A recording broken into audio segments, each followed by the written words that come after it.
We're gonna fix that screen today. Stick around and watch me how I do it.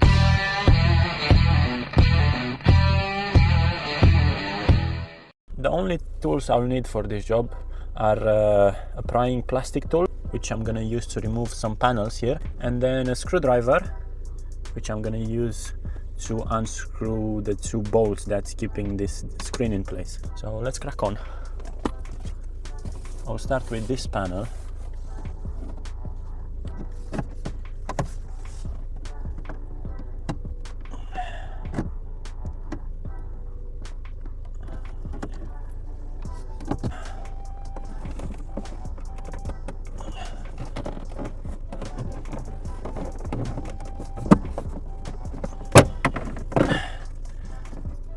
And we have this panel off. Those are the clips that keep it in place. So we put that aside. And then we have two screws here. I have the first bolt out. I'll put that aside too. It's coming out. It's coming out, people. I think that's it. Let's check. Ooh. Yeah, we have the second one out. Now let's carry on. We need this panel off, and for taking this one off is really easy. You just push it up a bit like this with your fingers. Come on, bastard. This side doesn't want to come out. This side is a bit more stubborn, so I'm going to use my plastic tool. Okay, now we have this panel out. Oh.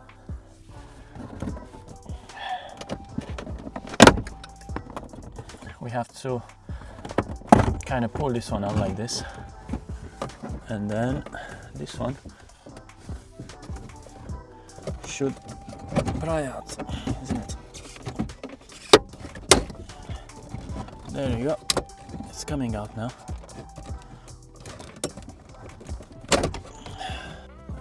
And I don't think we've done any damage, which is nice. We have a plug here, which we need to undo. Okay, we have the screen now. Okay, came inside the house, so we can take this thing off like this and like this.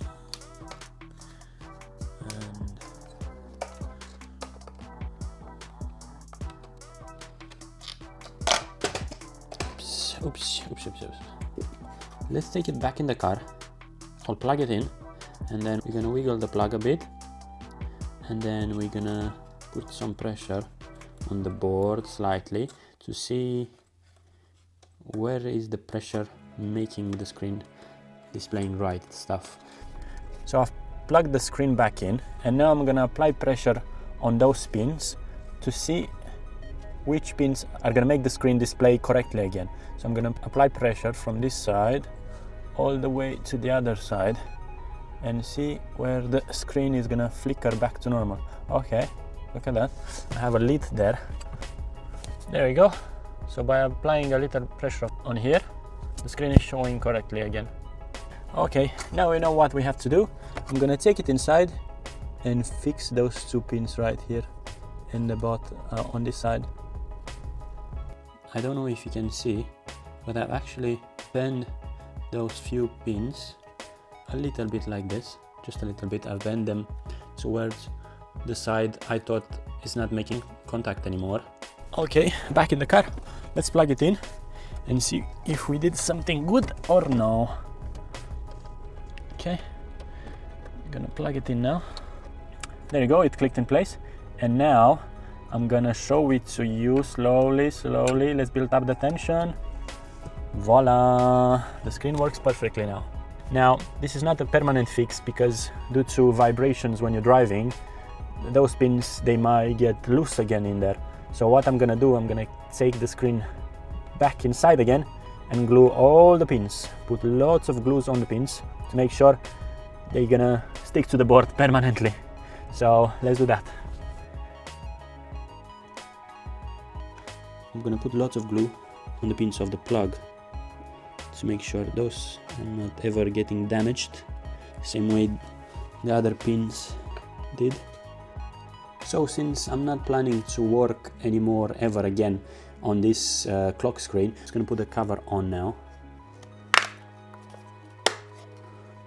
Okay, this clicked in place too, and that's it. Our clock screen will work forever now. Okay fellows, let's put all of this back together and check out our working screen. So I'm just gonna plug it in first. Nice. Oh, look at that, it works already, but it will have to be in place as well.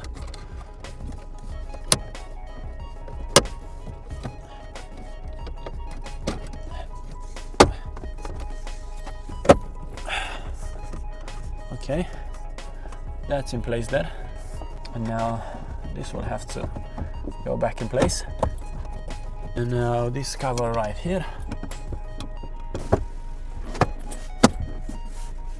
Now I'm gonna put back the 2 bolts at the bottom of the screen.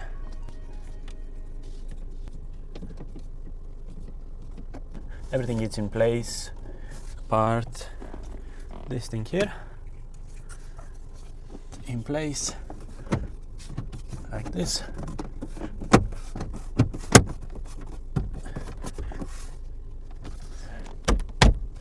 Yeah, so that's the newly working clock screen. Thanks for watching. Bye for now.